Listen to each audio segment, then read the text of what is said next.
회개란 무엇인가? 여러분, 회개가 무엇이에요? 반성하는 것? 뉘우치는 것? 그렇다고 생각하십니까? 생각해보면 우리가 하나님 앞에 회개한다는 그 회개 차원에서 바라볼 때에 내가 혹시 반성하는 그런 모습으로 하나님 앞에 입술을 조아리지 않았나라는 생각들을 해보았습니다. 춤으로 하나님 앞에 끝나버리는 그런 기도의 모습이 있지 않았나 한번 생각을 해보았습니다. 참 그런 것들이 저뿐만 아니라 온 세계 만방에 크리스찬이라고 하는 그리스도인들이 이런 모양과 모습 속에 나아가지 않았나 싶어서 저는 오늘 나를 살리는 회개란 이 말씀 속에 예수님께서 세리들과 죄인들에게 함께 하셨던 장면을 바라보면서 왜 예수님께서 세리들과 죄인들과 함께 했었는가를 말씀을 묵상하고 또 묵상하며 돌아보았더니 예수님이 그들과 그냥 같이 한 것이 아니라 하나님, 나는 죄인이에요. 누가요? 세리들이, 죄인들이. 하나님, 저는 예수님이 없으면 안 돼요. 잘 들어야 돼요. 하나님, 저는 세상 사람들이 비난하고 조롱하는 너무나도 모자란 사람입니다만 그것보다도 저는 예수님 앞에 너무나도 모자란 사람이에요. 라고 고백하며 나아갔던 그들이 아니었나 생각하고 그래서 예수님께서 그들과 그래서 함께하고 같이 음식도 먹고 하였구나 라는 것을 제가 말씀을 읽으며 또 묵상하며 그곳에서 예수님이 세리와 죄인들과 함께 했던 사실들을 제가 보고 놀랬습니다. 회개가 이런 것이구나. 내가 죄인입니다. 저는 주님이 없으면 안 됩니다. 라는 그들의 중심이 있었기 때문에 예수님께서 그들과 욕을 먹을지라도 말씀에 보면은 서기관과 바리새인들은 자칭 의인이라고 칭했던 사람들이었습니다. 그런데 그들과 대화하기보다는 우리 예수님은 사람들이 멸시하고 무시하는 세리들과 죄인들에게 있어서 예수님을 인정하고 시인하고 나는 예수님이 있어야 살 수 있다는 그런 모습 속에 나아갔던 그 모습을 바라보면서 오늘 저와 여러분이 나를 살리는 회개, 정말 저와 여러분을 살릴 수 있는 회개가 되어지기를 주님의 이름으로 축복합니다. 자, 말씀을 보겠습니다. 사무엘하 12장 13절에 나를 살리는 회개를 어떻게 했는가? 다윗이 나단에게 이르되 내가 여호와께 죄를 범하였노라 고백하고 있습니다. 다윗은 일찍이 하나님께서 그에게 기름을 부으시고 또 때로는 형제들과 또는 골리앗과 또 사울에게 붙이셔서 또 블레셋과 싸우는 가운데 좀 딜레트를 빨리 해주셨으면 좋겠습니다. 싸우는 가운데 하나님께서 그에게 능력을 부어주시니 굉장히 그는 신앙적으로도 의기양양하고 당당했던 사람이었었더라고요. 그래서 모든 생활 속에 전반적으로 돌아보면은 다윗은 하나님 앞에 밧세바를 범하기 이전의 모습을 보면 회개라는 것이 보이지 않았었어요. 물론 회개를 하였었을 것입니다. 그런데 하나님께서 원하시고 요구하시는 그런 부분들 속에 하나님이 정말 나는 하나님이 없으면 정말로 없으면 안 돼요 라는 이런 고백들이 그에게 너무나도 잘 나갔던 그의 신앙적인 부분 속에 삶 속에 하나님께서 이제 늦지막에 그를 불러들이셔서 진정으로 회개가 무엇인가 하나님 앞에 회개가 무엇인가를 가르치시면서 하나님의 뜻을 발견할 수 있도록 하게 하신 것을 보게 됩니다. 오늘 본문에는 하나님께서 다윗이 우리아의 아내 밧세바를 범하였기 때문에 누구를 보내셨는가 보았더니 나단 선지자를 보내시게 됩니다. 왜 보내셨을까요? 그토록 열심을 품고 하나님을 섬기며 하나님을 왕이라 고백했던 시편의 그 말씀들을 보면 하나님은 나의 왕이요, 하나님은 나의 방패요, 나의 산성이시오, 아주 많은 것들을 그가 고백하는 것을 보게 되는데, 그랬던 그가 왕이 된 이후에 우리아의 아내 밧세바를 취하고 난 후부터 그의 마음속에는 누가 없었느냐면은 하나님의 아들 예수 그리스도, 하나님이 없어지게 됩니다. 그래서 로마서 1장 28절의 말씀에 그의 마음을 말씀 속에서 살펴보니 이렇게 말을 하고 있습니다. 로마서 1장 28절에 또한 저희가 마음에 하나님 두기를 싫어하매.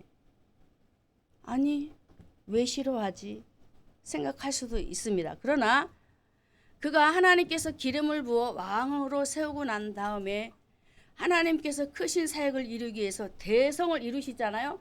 그런데 그 귀한 시간에 그는 다른 여자를 탐하는 일로 인해서 하나님의 자리를 침범하는 사건이 벌어지게 되었어요.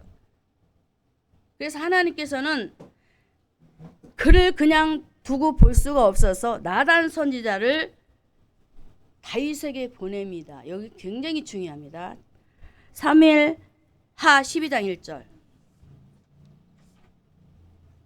12장 1절에 여호와께서 나단을 다윗에게 보냈다 하시지요. 오늘 말씀의 제목이 무엇입니까? 나를 살리는 회개입니다. 하나님께서 다윗을 회개시키기 위해서 나는 죄인입니다라고 고백하도록, 첫 번째는 나는 죄인입니다라는 고백을 해야 된다라는 거예요. 첫 번째가. 근데 말씀에 사무엘하 12장 1절의 말씀에 하나님께서 나단 선지자를 다윗에게 보내셔요. 중보자가 있지요. 중간 역할을 하시는 분이 누구예요? 나단 선지자. 신약으로 말하면 중보자이신 예수 그리스도. 다윗은 우리아의 아내 밧세바를 취하고 난 이후에 몇 년 동안 그 죄를 감추어 두었냐면 1년입니다. 1년. 1년 동안 죄를 숨겼어요. 앞으로 큰 일을 해야 되는데 하나님께서는 그냥 두고 볼 수 없어 선지자를 급히 보내십니다. 하나님께서 선지자에게 비유를 들어 말씀하시도록 하시는데 부한 자와 가난한 자를 비유를 들어서 다윗을 책망하기 시작했어요.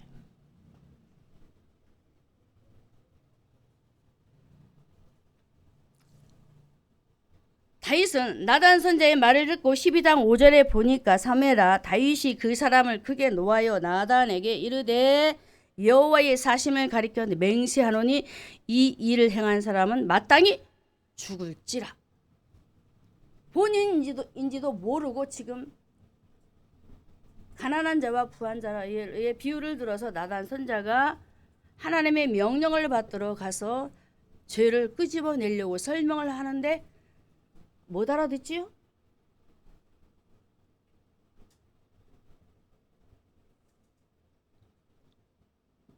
그러면서 6절에 저가 불쌍히 여기지 않고 이 일을 행하였으니 그 양 새끼를 4배나 갚아 주어야 하리라 하면서 말을 하자 7절에 나단이 다윗에게 이르되 당신이 그 사람이라. 할렐루야. 이때 이 말을 하는 순간에 다윗의 마음속에 쿵 하고 내려앉았어요. 비유를 들어서 설명을 하는데도 첫 번째는 못 알아듣잖아요. 이건 남의 얘기가 아닙니다. 저와 여러분에게 오늘도 하나님께서 찾아오셔서 본문에는 다윗이 우리아의 아내 밧세바를 취한 일로 인해서 하나님의 책망을 받는 장면으로 죄인으로 등극이 되어지지만, 오늘 저와 여러분은 하나님 앞에 나의 죄목이 무엇으로 드러나고 있을까라는 것을 다시 한번 쿡 집어봐야 돼요.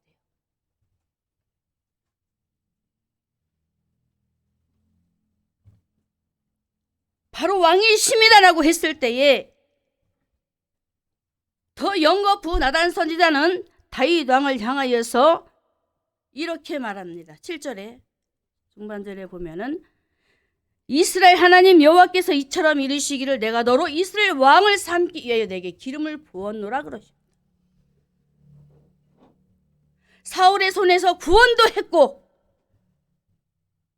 8절에 그 주인의 집을 내게 주어서 주인의 처들도 많이 주고, 굉장히 부한 사람이잖아요. 그리고 그보다도 더 하나님께서 다윗을 통해서 일하셨고자 했던 이스라엘과 유다 족속들을 맡겨서 나라의 왕으로 세워서 다스리도록 이런 귀한 축복들을 그에게 허락하시고 축복을 해 주었습니다마는 얼마나 욕심이 과했던지, 욕심이 잉태한 즉 죄를 낳는 일이 벌어지고 말아요.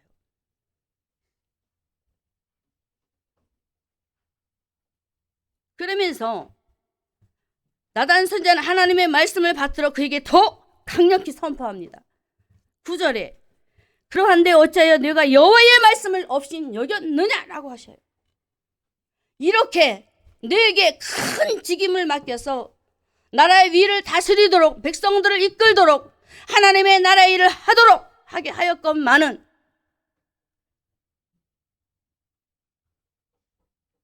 아직까지도 깨닫지 못하고 남의 것을 탐내어버리는 이런 사기성이 있지요. 다윗에게도 사기. 한번 우리로 한번 적용하면서 한번 잘 들어봐요. 자, 우리가 행하는 모든 일 속에 하나님께서 보셨을 때에 참으로 보기 좋지 못한 일들이 있습니다.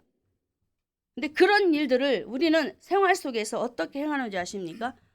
다윗이 행한 것처럼 12절에 너는 은밀히 행하였다라고 합니다. 정말 저와 여러분도 그런 모습이 없지 않아 많습니다. 남에게 드러내고 싶지 않은 일들, 속에다 꾹꾹 숨겨놓고 아닌 척체하는 일들, 그러면서 겉으로만 나는 이런 사람이야. 다윗도 없지 않아 그런 외향적인 부분이 드러나 있었을 것입니다. 그래서 하나님께서는 그에게 나단 선지자를 보내서 죄를 고백하도록 만들어버렸어요. 다시 13절에 보면은 다윗이 나단에게 이르되 내가 여호와께 죄를 범하였노라. 나는 죄인입니다라고 고백을 하고 말아요. 할렐루야. 나를 살리는 회개, 저와 여러분을 살리는 회개. 하나님, 저는 죄인입니다라는 고백이 있어야 되는 거예요. 아, 오늘도 내가 이렇게 많은 착한 일도 좋은 일도 많이 했는데요. 네, 좋아요.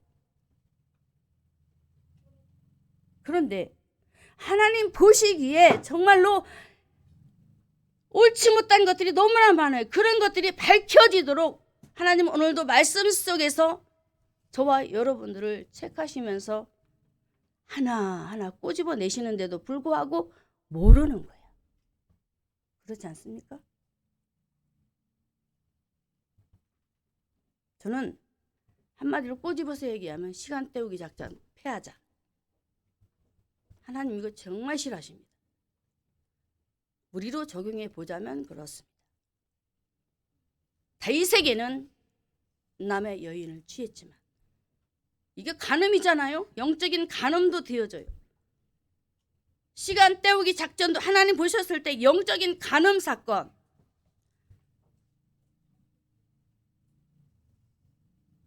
하나님 제가 잘못했어요. 제가 죄인입니다. 자, 이렇게 하나님께서 나단 선지자를 보내서 다윗의 죄목을 깨달을 수 있도록 비유를 들어 말씀하실 때에 와, 정말 내가 그렇구나, 정말 내가 죽일 놈이구나라고 고백되어질 수 있었던 것은 바로 신약에 우리에게 명확하게 말씀을 하고 있습니다. 요한복음 16장 7절에 그러하나 내가 너희에게 실상을 말하노니 내가 떠나가는 것이 너에게 유익이라 하시면서 내가 떠나가지 아니하면 누가 오지 않는다? 보혜사. 그러면서 하시는 말씀이 그 보혜사가 오게 되면은 8절에 죄에 대하여라고 말씀을 하고 있어요. 그러면 죄에 대하여는 무엇을 우리에게 보혜사가 깨닫게 하시는 것일까요? 9절에 보면은 죄에 대하여라 하면 저희가 나를 믿지 아니함이 여호와라고 말하고 있습니다. 다윗이 하나님을 믿긴 믿었지요? 그렇지요? 기름 부음 받고 왕으로서 나름대로 하나님을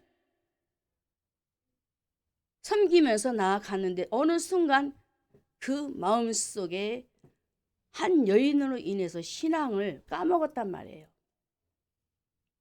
그래서 그것이 죄목이 되어서 드러나게 되는 거예요. 그래서 그 죄를 누가 와서 다윗을 깨닫겠다고요? 신약의 비유로 말을 하면 보혜사 성령. 할렐루야. 그래서 저와 여러분들이 하나님 앞에 나를 살리는 회개를 하고 싶은데 회개를 하기는 하는데 도무지 해결되어지는지 확인되지 않을 때가 있지 않습니까? 그렇다면 보혜사 성령께서 저와 여러분은 오늘도 말씀 속에서 찾아오셔서 정말 내가 하나님 앞에 잘못하고 있는 일이 무엇이 있는가를 알 수 있도록 초청하시기를 예수님으로 부탁합니다.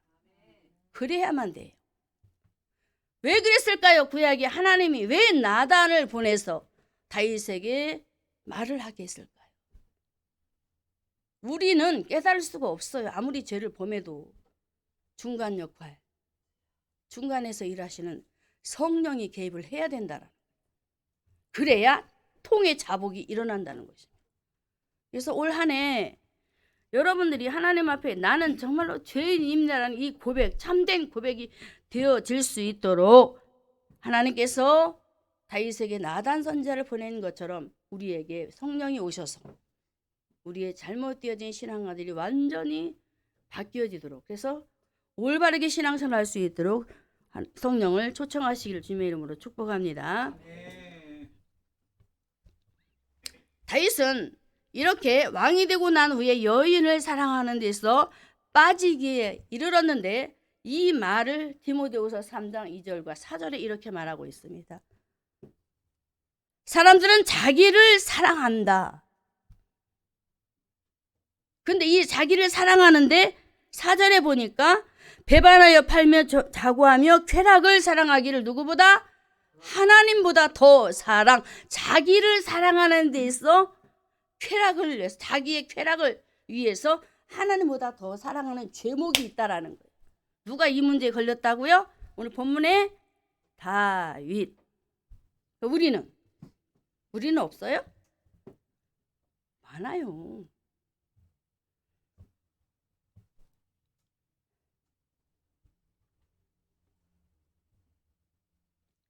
하나님은 저와 여러분이 나를 위해서, 우리를 위해서, 우리 개개인을 위해서 좋아하는 것을 쫓아, 사랑하는 것을 쫓아 나아갈 때에 하나님보다 더 사랑하는 것이기 때문에 바로 오전에 우리 목사님 말씀하셨지요. 아담과 하와가 누구 자리를 침범? 하나님 자리. 우리도 그런 일을 지금도 병행하고 있다니까요. 나도 하나님 자리를 침범했다라는 거예요. 이게 죄지요? 그래서 우리 모두가 오늘도 하나님께서 이렇게 우리 개개인에게 내가 좋아하는 것, 하나님보다 더 좋아하는 것, 더 좋아하는 것, 더 좋아하는 것, 제가 반복해서 말하고 있습니다. 그게 뭐냐? 더 사랑하는 것. 여러분의 인생을 책임져 주시겠다고 하나님은 지금도 변함없이 말씀하고 계십니다만은 믿지 못하고 내 노력, 내 방법으로 추진해버리는 일들. 이렇게 일을 진행하려고 하다 보니까 다윗에게 어떤 문제가 온지 아십니까?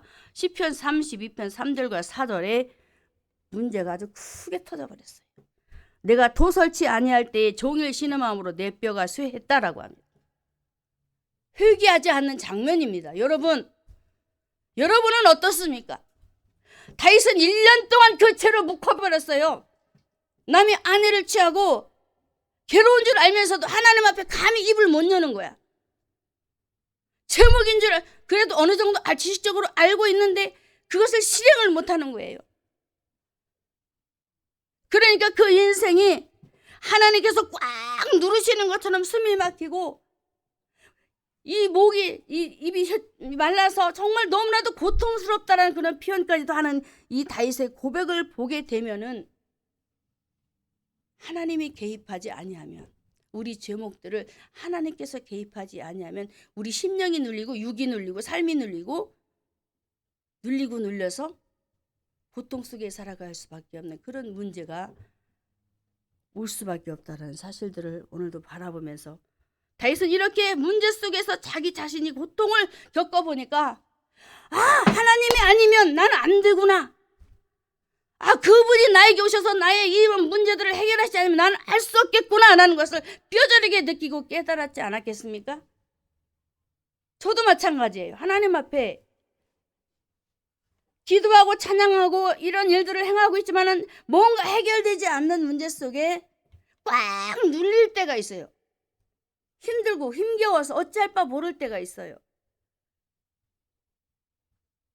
또 내가 하나님 앞에 분명히 이 문제를 가지고 기도를 다윗처럼 토설을 해야 되는데 이게 안 나올 때가 있어요. 그러면은 어떻게 되는지 아십니까? 눌려버려요. 저도. 오늘 다윗이 그러죠? 주의 손이 나를 취하로 누르오니. 숨이 막힐 정도로. 하나님은 환경 속에서 본문에는 밧세바를 통해서 이 고통이 와중되어서 힘들어하지만 우리는 각기 하나님께서 환경 속에서 문제를 가지고 그 문제 속에서 여러분의 환경을 에워싸면서 너희는 절대 내가 이 문제를 해결하지 않으면 안 되는 거야 라고 하나님은 가르치시면서 우리는 이 땅에 살고 하나님의 자녀로 살고 있지만 나는 죄인이다라는 것을 고백하도록 하게 하시는 거라고 저는 결론을 내리고 오늘도 말씀을 전하고 있습니다. 그렇습니다. 우리는 죄인입니다. 기록된 바 의인은 없나니 하나도 없다라고 분명히 로마서 3장 10절에 말씀하고 있습니다. 그렇기 때문에 저와 여러분은 죄를 지을 수밖에 없는 인생들이에요. 그러나 그런 와중에도 하나님께서 저와 여러분 오늘 본문의 다윗도 버려두지 아니하시고 하나님께서 그에게 하실 일이 있었기 때문에 찾아오셔서 나단을 통하여 그 문제를 끄집어내 해결하시지 않았겠습니까? 내가 죄인입니다. 내가 죄를 범했습니다. 내가 정말로 잘못했습니다. 그래서 시편 51편 4절에 다윗이 이렇게 고백했던 거예요. 51편 4절에 내가 주께만 범죄하여 주의 목전에 악을 행하였습니다. 그리고 5절에 보니까 내가 죄악 중에 출생하였습니다. 나의 모친이 죄 중에 나를 이 땅에 태어나게 했습니다. 죄인이라는 거잖아요, 한마디로. 나는 그럴 수밖에 없는 죄인. 죄를 지을 수밖에 없는 죄인. 하나님이 함께 해주셔야만이 나는 살 수 있는 사람. 다윗은 그런 깨달음이 너무나도 뼈저리게 다가왔던 거예요. 왜? 한 가지 밧세바를 취한 이후에 하나님께서 아주 본격적으로 그를 붙들고 계시는 것을 우리가 알 수가 있습니다. 그래서 다윗은 후반부 인생 속에서 나는 죄인이기 때문에 정말 하나님께서 나를 붙들지 아니하면 살 수 없다는 것을 알고 이제는 밤마다 하나님 앞에 눈물 흘리는 장면을 우리가 볼 수가 있습니다. 시편 6편 6절에 내가 탄식함으로 곰핍하여 밤마다 잘못 적은 것 같은데 곰핍하여 밤마다 눈물로 내 침상을 띄우며 내 요를 적시나이다. 맞네요. 내가 탄식함으로 곰핍하여 밤마다 눈물로 침상을 띄우며 요를 적셨다라고. 보세요. 죄인인 것을 알았으니 얼마나 이 속에서 막 눈물이 이루 말할 수 없이 막 쏟아지니까 침상이 젖을 정도였겠지요. 여러분 경험해 보셨습니까? 나는 죄인입니다. 하나님께서 찾아오셔서 그걸 깨닫게 하셨을 때 저는 심정이 이해가 돼요. 저도 이루 말할 수 없는 눈물을 흘렸던 사람이니까 그걸 깨닫게 하셨을 때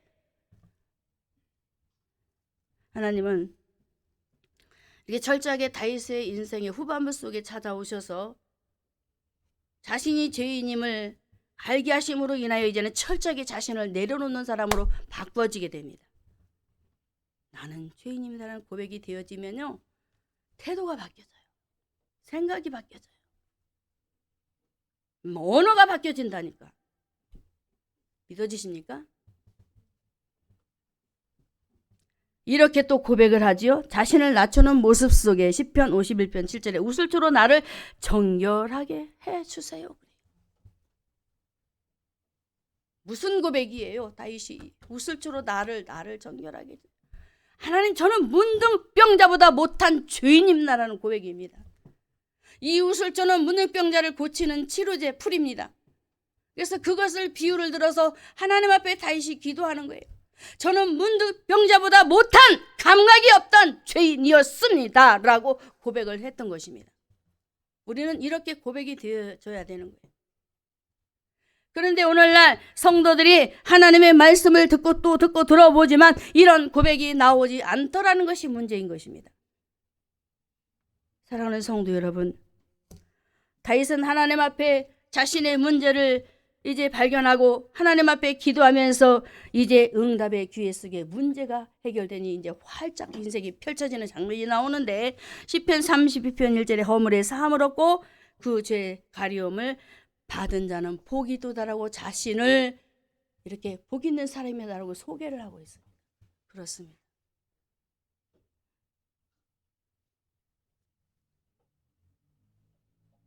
사무엘하 12장 13절 좀 띄워주세요.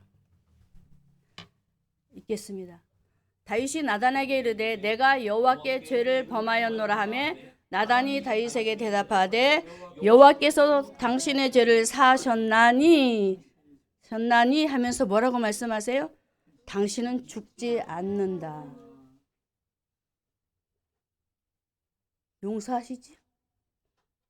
죄인입니다라는 고백 속에 허물의 사함을 얻은 고백을 했습니다. 그래서 나는 복 있는 사람이다. 무엇이 복이 있습니까? 영원한 생명을 얻은 것도 복이지만 영원한 생명을 얻은 그 속에서 내가 죄 지었을 때에 용서함을 받는 것도 복인 것입니다. 할렐루야. 그러면서 하시는 말씀이 다윗에게 하나님이 또다시 이 일을 행하세요. 너는 죽지 않아. 죄인이지만 죽지 않아. 그 영혼을 책임지시지요? 할렐루야. 그래서 우리가 나는 죄인입니다라는 이 고백, 나를 살리는 회개는 성령께서 개입을 하셔야 된다는 것. 2023년도 여러분의 생애에 하나님께서 성령이 오셔서 정말로 이제 철저하게 다윗처럼 눈물 콧물 짜며 회개의 통곡이 일어나는 역사가 있기를 주님의 이름으로 축복합니다. 두 번째는 나를 살리는 회개는 첫 번째는 하나님께서 죄인입니다라는 고백을 하게 하시고 다윗을 살려주시지만 죄에 대한 응징은 있다라는 것. 우리 청년들 명심해야 돼요. 하나님은 용서하세요. 그런데 죄에 대한 응징이 있습니다. 사무엘하 12장 14절 읽습니다. 이 일로 인하여 여호와의 원수로 크게 회방할 거리를 얻었으니 당신의 낳은 아이가 정령 죽으리이다. 죄의 대가입니다. 응징입니다. 다윗, 너는 내가 살려줄 거야? 그렇지만 내가 낳은 아들은 내가 데려가겠다. 전도서 12장 14절에 하나님은 모든 행위와 모든 은밀한 일을 선악간에 심판하신다고 말씀하셨습니다.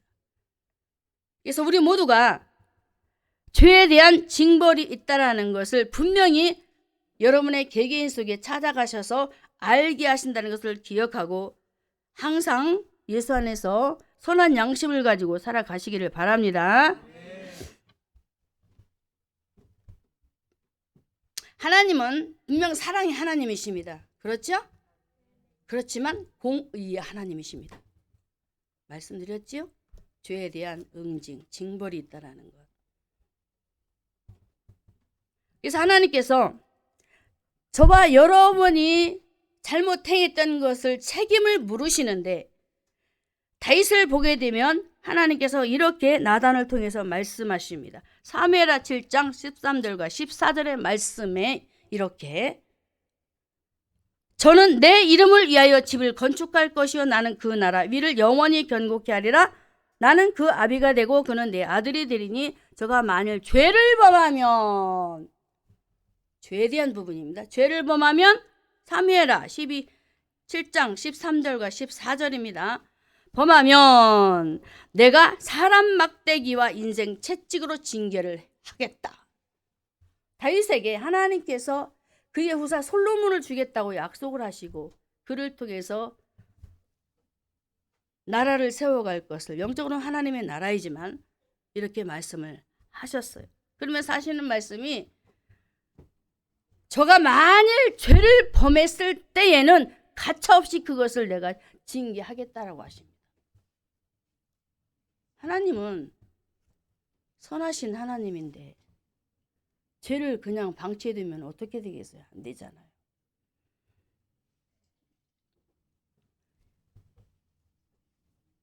신명기 8장 5절에도 사람이 그 아들을 징계함 같이 하나님께서도 너를 징계하시겠다. 징계에 대한 부분이 분명히 나오고 있습니다.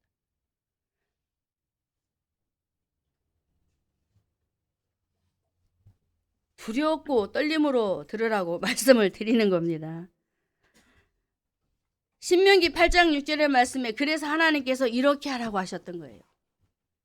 징계하시겠다 하시고 8장 6절에 네 하나님 여호와의 명령을 지켜 그 도를 행하며 그를 경외하라. 그러면 이런 일이 있지 않다라고 하나님을 경외하는 것이 본분이다라고 이렇게 말씀을 하고 계셨습니다.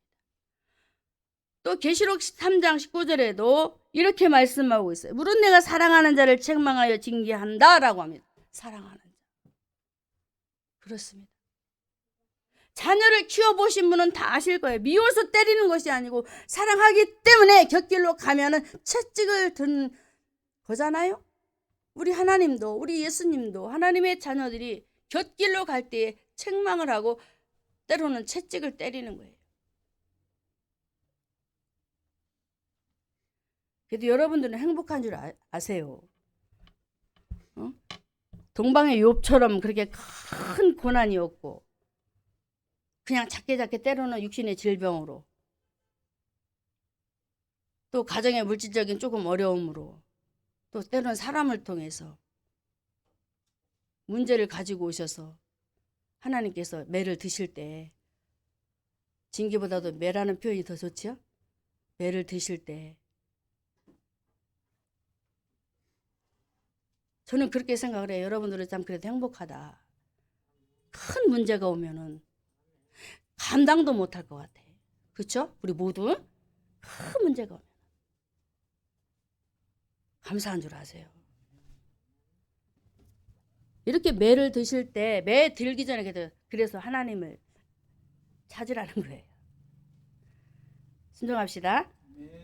자, 그러면 다윗의 넘어짐은 어떻게 되었습니까? 자, 다시 반복해서 말씀드립니다. 다윗의 넘어짐은 바로 우리아를 죽이고 우리아의 아내를 빼앗은 일이에요. 그래서 다윗이 이 문제 때문에 원수들에게 회방할 거리를 그냥 주고 말아. 큰일 났어요. 큰일 나. 다윗이 이제 그 문제 인생에. 그래서 하나님께서 이렇게 또 무섭게 또 말씀을 해주세요.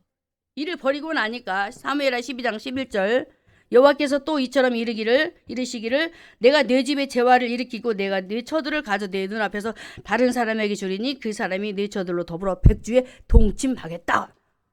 무서운 말씀하시죠. 우리아의 아내를 뺏고 우리아를 죽여버리고 은밀히 행한 것들이잖아요. 그런데 그 일을 누구를 통해서 행한 줄 아십니까? 아들이에요. 창피하게도. 너무너무 창피한 일이잖아요. 사무엘하 16장 22절에 이에 사람들이 압살롬을 위하여 지붕에 장막을 치니 압살롬이 온 이스라엘 무리의 눈앞에서 그 붓진의 후궁들로 더불어 동침. 이 망신도 이런 망신이 없어요.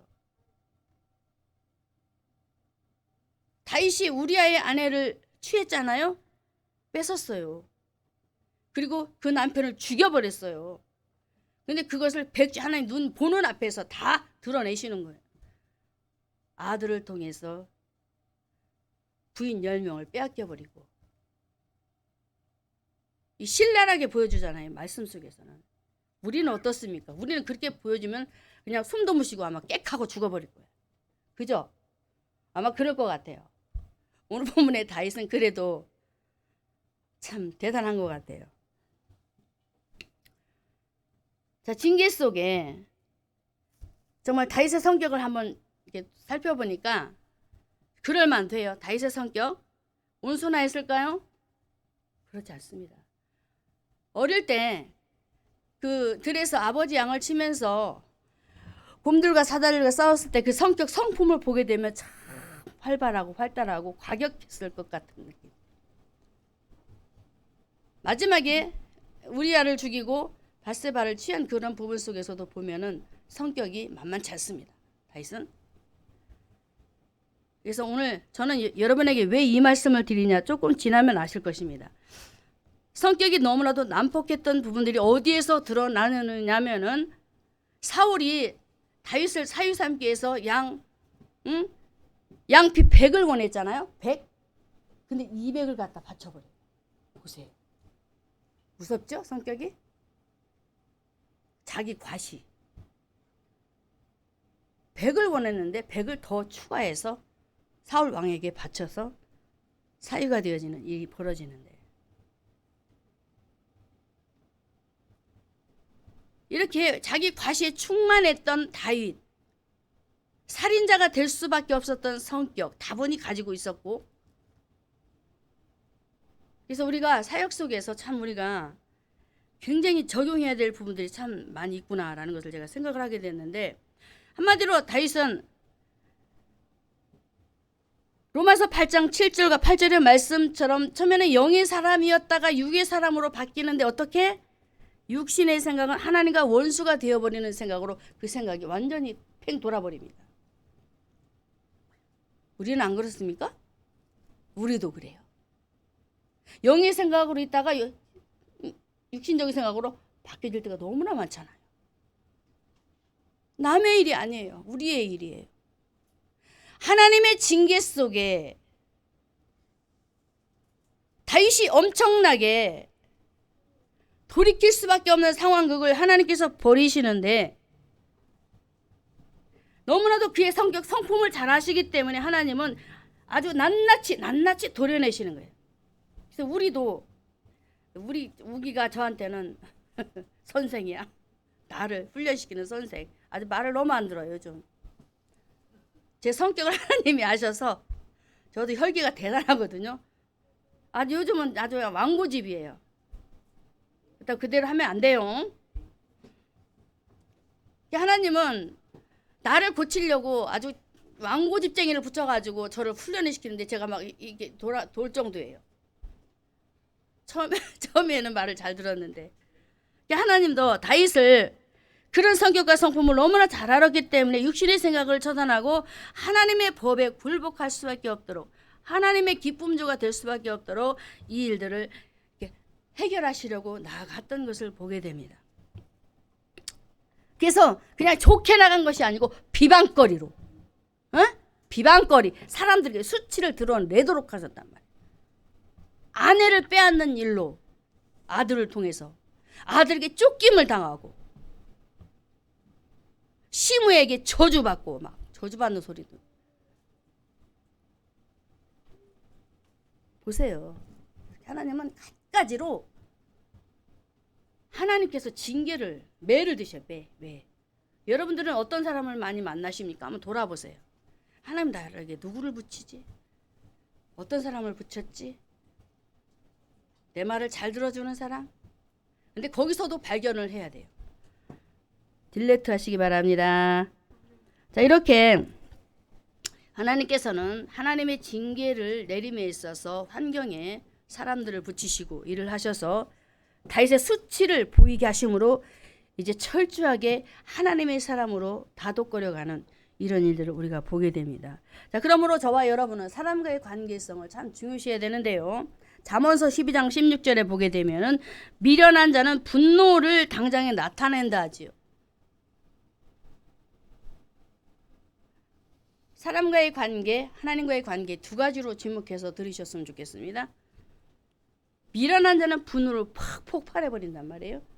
그러면 우리 교회 사역에 있어서는 내가 분노가 많아. 사람을 잃을까요? 안 잃을까요?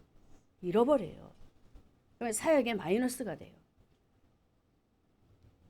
슬기로운 자는 수욕을 참는데요. 그러면 사람을 얻을 수 있을까요? 놓칠까요? 얻게 됩니다. 이게 사역의 방법입니다. 그리고 잠언서 15장 1절에 유순한 대답은 분노를 쉬게 한다고 했습니다.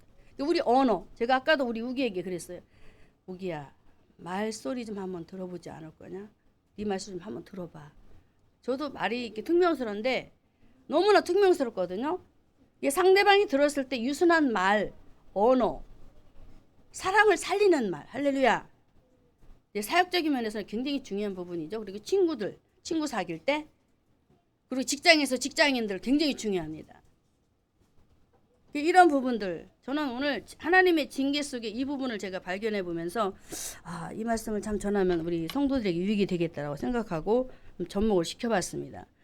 사랑하는 성도 여러분, 분명히 우리의 분노는 미련한 자를 죽입니다. 미련한 자는 누구일까요? 어린 생명들, 영적으로 어린 자들.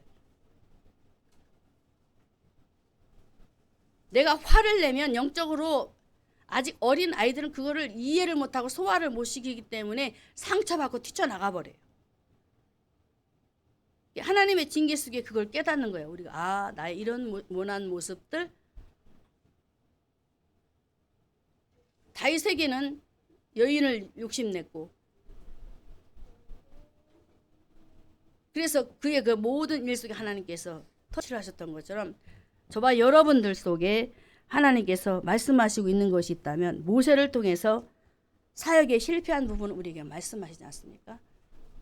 나름 모세는 자기 백성을 돌보겠다고 애굽인을 쳐 죽이는 실패작입니다. 이게 바로 하나님은 누구나 동등하게 하나님은 사랑이시라 하셨죠? 그래서 사랑하면서 이방인들도 예수 믿을 수 있도록 주님 안에 들어올 수 있도록 일을 하게 하시거든요. 다윗은 초반에는 이런 일들을 잘했어요. 그런데 왕이 된 후에 이 일로 인해서 참 하나님께서 더 그를 숨을 못 쉬게 할 정도로 그를 작업하시면서 이제 완전히 노년에는 여인도 이제 품에 안지 않는 이런 아주 온유하고 주님 마음이 흡족한 사람으로 그가 세워진 것을 보게 됩니다. 오늘 이 시간 저와 여러분이 두 번째로 아셔야 될 것은 무엇이냐면은 하나님은 분명히 죄를 용서하십니다. 우리가 회개하면 성령이 개입하셔서 회개하면 용서를 받을 수 있어요. 그러나 그 죄의 대가는 분명히 있다는 것을 기억하셔야 됩니다. 그래서 여러분의 삶 속에 혹시 내가 잘못 이해된 부분, 오늘 말씀 속에 사람과의 관계, 하나님과의 관계 속에 사역 부분에서 하나님의 징계, 하나님의 매, 사역에서 하나님의 매가 있습니다. 내가 잘못 사역을 해서 매를 맞아서 교회가 문 닫을 때도 있다니까요. 이게 그런 것들.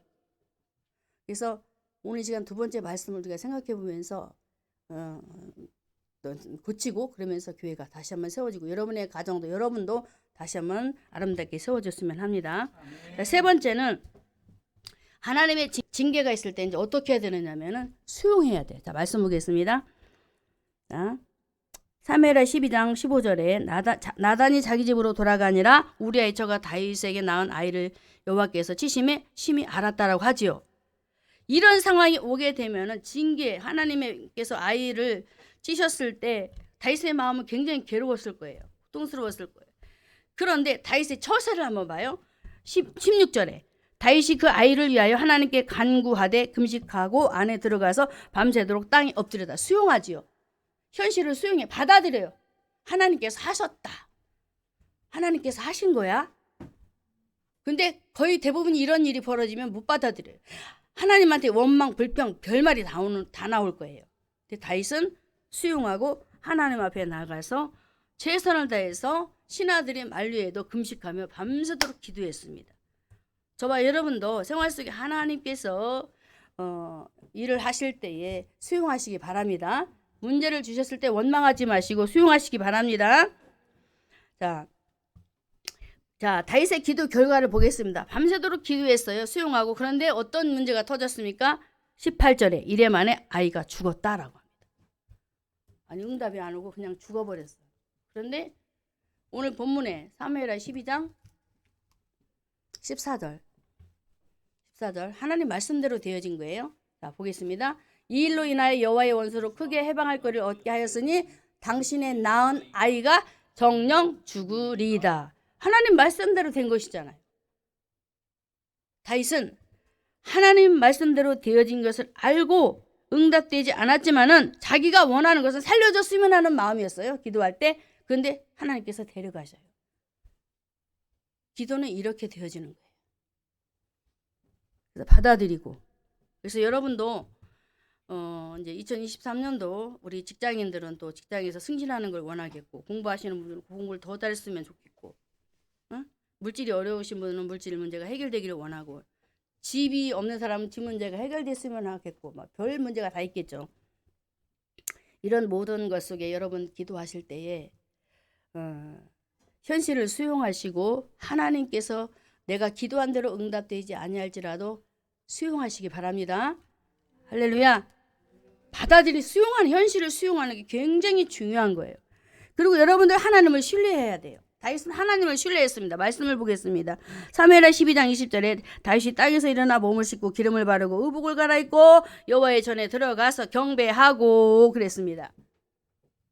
하나님을 신뢰했다. 하나님의 약속을 믿었다라는 거예요. 믿고 다윗은 어떤 자세로 지금 아이가 죽었는데 예배가 되어져요? 경배했다고 하죠. 여호와의 전에 들어가서 경배하고 예배가 되어지냐고요. 아이를 하나님께서 데려가셨는데 내 살부치를 데려가셨는데 안 되잖아요. 실질적으로 얘기를 해보면 괴로워 죽겠는데 그런데 다윗은 하나님 앞에 탈탈 털어버리고 하나님께서 하셨으니 이제 내가 할 일은 예배밖에 없다. 할렐루야. 하나님을 신뢰하는 신앙. 그리고 확신했습니다. 굉장히 우리 신앙에 너무나 중요한 부분이지요. 현실을 수용하고 하나님을 신뢰하고 이제 확신하는 신앙. 사무엘하 12장 1절에 신복들이 마지막 부분을 읽겠습니다. 중간 부분 안 하고. 사무엘하 12장 23절에 시방은 죽었으니 어찌 금식하랴? 내가 다시 돌아오게 할 수 있느냐? 나는 저에게로 가려니와 저는 내게로 돌아오지 못한다 라고 합니다. 확신하잖아요. 하나님께서 데려가신다고 나단 선지자를 통해서 말을 하셨어요. 믿었습니다. 확신 중요합니다. 그리고 사랑했습니다. 사무엘하 12장 24절에 다윗이 그 처 밧세바를 위로하고 저에게 들어가 동침하였다라고 합니다. 그리고 솔로몬을 낳게 됩니다. 다윗을 통해서 우리가 예수 그리스도를 보게 되는데요. 예표입니다. 한마디로 밧세바 입장에서는 다윗은 살인자예요. 자기 남편을 죽인 살인자. 살 수 있어요? 여러분 같으면 살 수 있습니까? 못 살아요. 살인자 남편하고. 내 남편을 죽인 사람인데. 그리고 그 일로 인해서 아이까지 죽어버리고. 그리고 밧세바는 사람들에게 손가락질을 당했어요. 남남끼리 사랑해서 짝짝쿵 해가지고 했는데 손가락질 엄청 당했겠죠? 수치와 모욕. 그런데 다윗이 사무엘하 11장 3절에는 햇사람 우리아의 아내 밧세바라 근데 이제는 다윗의 아내로 바뀌면서 그를 신부로 맞아들이게 됩니다. 그리스도의 사랑이 보여지지요? 영적으로 간음자였던 밧세바와 같은 저와 여러분. 그런 저와 여러분을 오늘도 본문의 다윗처럼 우리 예수님께서는 사람들에게 수치거리요 모욕거리요 비방거리요 그런 존재인 우리를 그리스도의 사랑으로 품어주셔서 주님의 신부 삼아 주셨다는 사실입니다. 이것이 바로 은혜예요. 나를 살리는 회개하면, 하나님 앞에 회개하면, 회개하고 현실을 수용하고 하나님 신뢰하고 확신하고 주신 바 그대로 사랑하고 믿고 따라가면 하나님께서 내가 기도한 대로 나를 다시 회복시켜 주신다는 거예요. 회개 자체는 바로 거룩이잖아요. 거룩. 그래서 우리가 정말 하나님의 자녀로서 내가 거룩하니 너희도 거룩하라 하신 말씀대로 우리는 거룩한 성도로서 표본이 돼서 정말 신앙생활을 해야 될 줄로 믿습니다. 그래서 우리 모두가 정말 하나님 앞에 마지막 결론 부분은 회개의 결론은 거룩이라고 했는데 다윗이 조금 남아있는 게 있었어요. 이게 뭐냐면은 사무엘하 12장 26절에 요압이 암몬 자손과 이제 라빠를 쳐서 취하게 됩니다. 근데 이 요압이란 사람 누구냐면은 다윗이 이 요압 장수를 통해서 우리아를 암몬들 군사들과 싸우는데 최전방에 보내서 죽이게 만들거든요. 다윗이 요압에게 시켰어요. 그게 약점이 돼버린 거야. 다윗에게. 사역하는데 방해거리잖아요. 그게. 굉장히 그게 힘든 부분이에요. 약점이 있으면. 그래서 다윗은 이런 문제 때문에 평생 밧세바 일로 인해서 다윗은 요압 때문에 할 말도 못하고 사는 거야. 끌려다니고. 라빠를 취해서 그 성을 취했었을 때도 왕이 가지라고 하잖아요. 다윗 왕이 취하세요. 이제 내가 다 싸워놨으니까 왕이 취하세니까 그냥 그대로 받아들이거든요. 끌려다니는 거예요. 정말 뭐 가정적인 부분에서 좀 그래도 덜 괜찮겠지만 사역적인 부분에서는 이게 굉장히 마이너스입니다. 그래서 말씀 사무엘하 12장 31절의 마지막 부분에 가서 이렇게 말씀하고 있거든요. 그 가운데 백성들을 끌어내어 톱질과 썰해질과 도끼질과 벽돌구이를 하게 아니라 하면서 암몬 자손의 모든 성, 암몬 자손이 나와요. 암몬은 자손이 누구 자손이에요? 롯의 자손이잖아요. 모압 암몬. 두 딸을 통해서 태어난 소돔 성, 음란의 성. 이해가 되셨죠? 설명 안 해도? 그 정도로 그 다윗의 그 실체를 이 암몬 자손을 통해서 보여주시기도 하고 그러면서 요압을 통해서 일하면서도 끌려다녔던 내면적인 외적으로는 다윗이 성공했습니다. 그러나 내면적으로는 이런 문제가 해결되지 않았다는 사실하에 오늘 하나님께서 저와 여러분에게 나는 죄인입니다. 나를 살린 회개 속에 나는 죄인입니다. 그러나 하나님은 나를 용서하시지만 그 뒤에 대한 그 징계는 반드시 있으므로 현실을 수용하면서 이런 말씀을 하시지만 아직도 우리 속에 이런 내면의 세계 해결하지 못한 다윗처럼 해결하지 못한 이런 문제들을 바라보면서 그것을 썩혀두지 말고 묵혀두지 말고 회복하라는 거예요. 해결하라. 승리하시길 주님의 이름으로 축원합니다.